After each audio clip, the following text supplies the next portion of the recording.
Man, wala pala utak ang tonta. Ma'am Maria Palisok, shout out. Meron ba tayong isa, guys? Ay, ito. Ito naman ang pag-usapan natin. Hontiveros nagsimula ng maningil. Kaya kababayan, Roque, susunod na ba? Ito ha, ito nagalit na po itong si Senatora Hontiveros, mga kababayan. Alam naman po natin na itong si alias Rene ay bumaliktad na. At pinagbibintangan siya na nagbayad daw ng 1 milyon. Ito ang isa sa na magpapatunay, mga ka-GP Natics, na talagang ang kampo ng mga Duterte, ang alay ng mga Duterte ay talagang may mga, pag may pera, at ito talaga, mga kababayan, kaya nilang baliktarin ang lahat. Buti na lang, ang lahat po ay dokumentado ni Risa Hontiveros at hindi ito papayag na tarantaduhin at baliktarin po siya na siya ang nagbabayad ng tao para lamang po maipakulong ang isang tao na gaya ni Kibuloy. Tingnan po natin.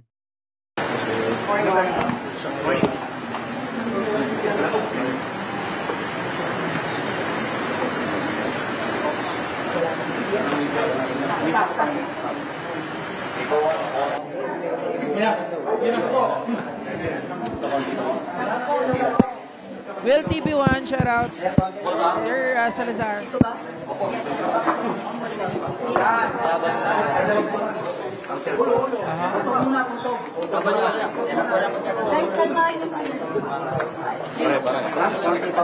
Yan.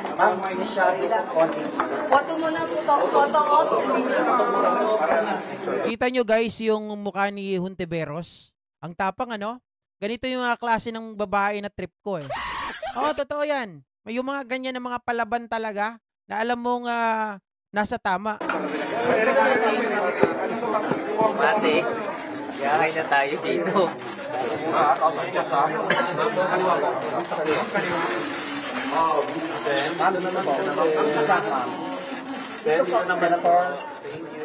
Ma'am, gitna po. Thank you, sir. Gitna. Okay. Madali lang po yan. Ma'am, saka kaliwa.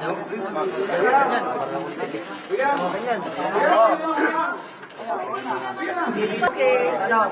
Question. Question. First po, Teka lang. Sabi ni Ma'am Carmina, Carmina B, palaban din daw siya. Paanong palaban yan, Ma'am Carmina? Kayo pinagtitripan niyo ako. Isa lang. Yung EBS na, Sige, Asher.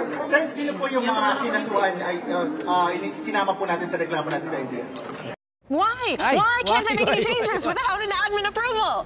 Huh? You should try Monday.com.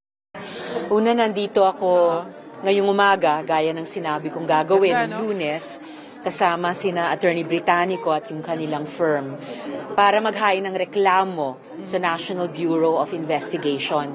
Pangunahing layunin ng reklamo, alamin sino o sino-sino ang nasa likod ng pag-produce ng video, 2 video na ni Michael Maurilio. Dahil hanggang ngayon, wala pa ring umaamin, wala pa ring nag-aangkin.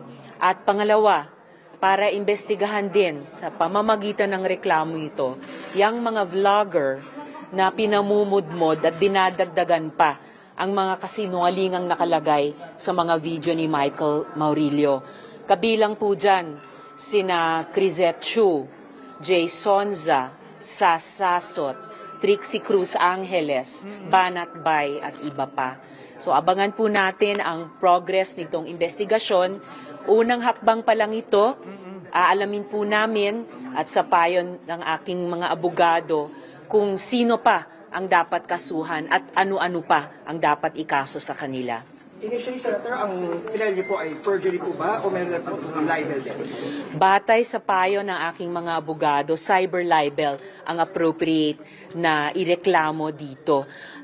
Sabihin ko po sa inyo, bilang isang nagtatrabaho sa public service, bukas ako lagi at dapat lang bukas lagi sa mga puna, sa mga kritisismo. Pero hindi ako papayag sa ganitong mga pagsisinungaling. Alam nyo guys, ito yung ito yung gusto ko na quality ng isang nasa gobyerno. Lalo na dapat sa PCO, mabuti na lang nandyan si Attorney Claire Castro, pero sana madagdagan pa, no? Kung sino-sino yung mga taong talagang magde-debunk agad, handa silang, hindi na pinapatagal kasi ayoko nung mga sinasabi lagi or depensa ng mga tao dati sa PCO na kapag hindi totoo, sabi hindi naman totoo hindi dapat patulan. Yun nga Dahil hindi totoo, mga kababayan, kapag hindi mo pinatulan, hindi uso yung sinasabi na kung sino yung nagbibintang, siya dapat ang magpakita ng katibayan. Dito, nag-a-apply yung kung sino ang hindi sumagot, it means yes. Silent means yes. Pero dito, dahil sumasagot ka, alam mong ready ka makipagbanggaan, ready ka na makipagpalitan ng muka at na mga ebidensya doon sa mga nagbibintang sa'yo. This quality makes, mga kababayan, makes a different. Diba? Kita nyo si Riza, hindi niya pinapatulog, sumasagot kaagad siya. Dahil alam niya sa sarili niya na siya ang tama. Mga mapapanganib na pagsisinungaling, lalo na ang tinarget ay hindi lang ako. Ang tinarget ay ang mga witnesses, ang tinarget pati mga staff ko, tinarget ang Senado mismo. Senator, ilan ang inireklamo niyo? Sir? Ilan po ang inireklamo niyo? So far, 1 dosena. Pero batay nga sa mapag-aalaman ng NBI sa kanilang investigasyon, maaring dumami pa po yun at maaring dumami pa dagdag sa cyber libel ang iaakakusa ko sa kanila. Yung po mga binanggit na pangalan, Senator, sila po kasama po sa kaso ito? Kasama na po sila dito sa reklamong inihain namin ngayong umaga. Magpupost ba tayo ng inquiry on them? Diba parang profilation of fake news na naman to? Nasimulan na yan ni Senator Kiko Pangilinan nung nakaraang 18th Congress pa. At bukas naman sa kabubukas na 20th Congress na ulit o patuloy itong investigahan. Pero ngayong umaga, dito po kami ng firm ni na Attorney Británico nakatutok sa reklamo sa NBI. At gaya ng nabanggit ko, unang hakbang pa lang ito, nasabi ko na po nung Lunes, maghahain din po ako ng mga criminal complaints laban sa mga tao o grupong ito. Lalo na, pag mas napag-alaman na ng NBI, sino talaga ang nasa likod ng pag-produce at pagmudmod ng kasinungalingang video na ito. Kasi parang ang nangyari dito mga kababayan, etong si alias Rene, base kay Risa Hontiveros, no, parang hinanap ito, parang pinabaliktad talaga, magsalaysay na siya ay binayaran ni Risa Hontiveros, mga kababayan. Pero doon sa ipinakita ni Risa sa kanyang Facebook page, kasi nung una, dapat kagabi to kaya lang hindi ko na content yung kagabi na nasabi niya na magpapile siya ng kaso at handa sila na maningil doon sa mga tao na behind of this video. Ngayon, sabi kong ganun, parang ang nangyayari dito, hindi kaya etong si alias Rene ay tinatakot ngayon ng mga panig ni Kibuloy, mga kababayan, para baliktarin ang pagkakataon. So, kung sino man yung mga tao may hawak dito, katulad nga niyan, nung nakaraang araw, si Harry Roque hindi nababanggit dito. Pero si Harry Roque, isa rin sa mga nagpapakalat at isa rin talaga sa mga nag-i-echo na si Risa Hontiveros ay mahiya na daw dahil ito daw ay gumagawa lamang ng ikasasama ng Senado na gumagawa po ng kwento para maipakulong itong si Kibuloy. 'Di ba? Pero pinakita, sinupalpal sa muka ni Risa Hontiveros na sira ulo ka, Harry Roque. Hindi naman niya sinabi yun, ako nagsabi. Kumbaga, sinasabi mo na binayaran ko itong si Rene, samantalang siya ang dumulog sa amin. 'Di ba? Inilabas ni Risa Hontiveros, mga kababayan, ang mga ebidensya na yan doon sa kanyang page. Hanapin nyo doon at nakalagay doon isa-isa, kagaya po ng email, kagaya po ng mga palitan po nila ng mensahe ni alias Rene, kung paano po ito nagbolontaryo na sinabi niya na handa siyang tumistigo, na siya ay kinawawa noon at kailangan siyang may sabihin. Parang sabi ko nga, hindi kaya tanim ebidensya ito or tinanim lang para sa huli ay babalik ta rin kunwari si Risa Hontiveros ay nagbayad? Sir, meron na po ba kayong huling information, update about po dun sa whereabouts ni Michael Morillo? Wala pa ring firm updates about that dahil pagkatapos nung kanyang mga huling mensahe sa opisina ko, noon lamang June 22 at 23 nitong 2025. Imagine, just a little more than a week ago, naghuhumingi ng rescue dahil siya daw ay kinidnap ng KOGC at siya daw ay dun dinadakip sa Glory Mountain. Hanggang ngayon at nung forward namin agad sa PNP yung mga messages na iyon at agad din nilang kinikilusan. Kaya lang, habang kinikilusan na yung kanyang mga mensahe noon, ay lumabas na itong video. Take note din pala, no, yung nirereklamo kong, pinaiimbestigang fake news channel, nagngangalang Pagtanggol Valiente. Bagong-bago po yan. Binuo lamang nung June 24, the day after nung mga huling mensahe ni Michael Maurilio. So, hiniling ko sa NBI ngayon alamin sino ba yung Pagtanggol Valiente na yan, sinong mga tao, sinong grupo, at dahil baka o malamang konektado yan dun sa cry for help nung earlier last month ni Michael Maurilio. Nanalangin pa rin ako para sa kanyang kaligtasan. Sana matukoy kaagad ng PNP Davao kung nasan siya at mailigtas. Pero gayunpaman, kailangan na niyang magpaliwanag at managot kung bakit siya nagsisinungaling sa mga video na ito. Yes, dapat mahuli itong si Michael, mga kababayan. Diba? Dapat itong mahuli. Unang-una, kasi para mapatunayan natin sino ang tunay na nagsisinungaling, mga ka-GPnatics. Kasi base doon sa istorya at base doon sa nakita kong ebidensya ni Riza Ontiveros, talagang ito talagang alias Rene talaga, mga kababayan, ang lumapit sa kanya. Now, kung ito man ay bumaliktad, ngayon, maaring pwedeng sabihin natin, bumaliktad, it is because nabayaran, or sabihin natin, tinatakot na pwedeng kapag hindi siya bumaliktad, ang pamilya naman ay mababalingan. Sana makuha natin itong tao na to, mga kababayan, para cross-examine. Baka naman kasi, kaya pinagbibintangan niya ngayon, binabaliktad itong si Sen Riza, dahil nga pinagbabantaan din yung kanyang pamilya. Possible naman yan, di ba?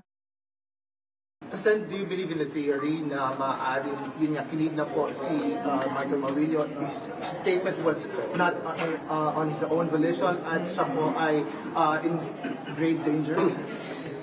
Kung kinidnap talaga si Michael Maurilio at dahil doon ay kung nasa matinding panganib siya ngayon, all the more sana ay mapasakamay na siya ng PNP para sa mailigtas sa anumang panganib na maaring pinaglalagyan niya. At para din, pwede siyang maimbestiga ng NBI batay dito sa reklamo ko at maging bahagi siya ng pagbuo ng kwento. Sino ba ang nasa likod nitong kampanyang ito ng pagsisinungaling, fake news, witness tampering, at saka psychological warfare? Malaki ang posibilidad talaga na ito ay kinidnap, tinakot, para makapagsalita ng ganito. Kasi mga kababayan, yung video niya talagang masasabi natin na parang ako pinagmasdan ko yung galaw ng kanyang mata, meron siyang tinitingnan na tao na nasa harap niya. Na para siyang nakikipag-usap, no, something merong binubulong sa kanya or tinuturo sa kanya na sasabihin niya.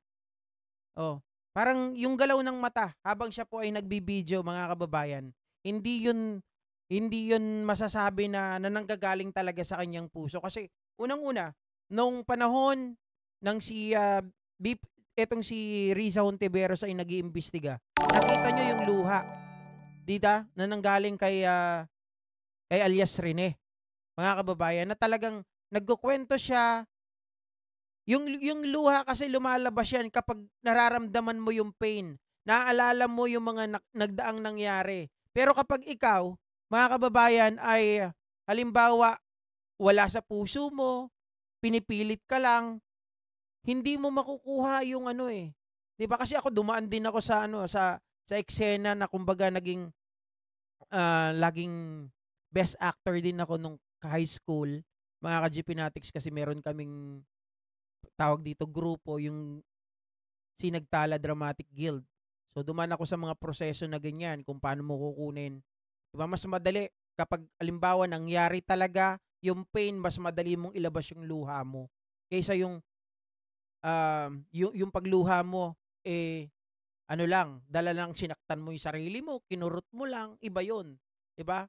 Iba yung expression, iba pati yung dala.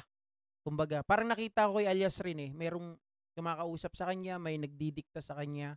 Yun yung napansin ko. Pero, again, hindi ko naman sigurado. Pero, yun yung naiisip natin pare-parehas. Diba?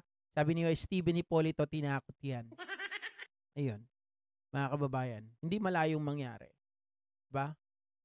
Dapat ikulong yan si Sara. Wala nga po Hindi pa nagpo-progreso yung mga kaso niya Diba? Ikaw na talaga ang best cabs at GP. Saan naman? Binabasa niya yung sinasabi niya kasi walang gatol, tuloy-tuloy lang siyang nagsasalita. Diba? Siguro napanood nyo naman yon sa ibang mga vlogger na talagang yung kanyang pagsasalita ay dire-diretso. Walang walang putol, walang emotion. Diba? Basta parang binabasa niya lang yung nasa harapan niya. Parang may prompter. Si Libayan, kinasuhan din. Naku, bahala sila dyan, mga kababayan. Thank you so much, Ma'am Emerita Nogueras. Ako si Attorney Luis Strong, panalo sa talino at tapang. Matapang siya pero napakakalma. Correct. Diba? Si Sendrisa. Isa rin, hindi man abogado, mga kababayan. Pero kalmado, kahit galit na yan. Kita nyo sa Senado. Diba? Halos lahat ata, kaya niyang talunin dun, mga walang bayag Si Sendrisa meron. Diba, Malowin? Anyway, mga kababayan, maraming salamat po muli sa inyong lahat sa pagsama ngayong gabi. At magkita-kita po tayo bukas. Maraming salamat sa inyong lahat. Mag-ingat po tayo at syempre po sa lahat, yung ibang lugar dyan, bumabaha na naman. Keep safe mga ka-GP Natics. Huwag pong makalimot na tumawag po sa ating Panginoon. At sabi ko nga po, mahal ko kayong lahat. Salamat. Sa mga hindi pa nag-like dyan, mag-like na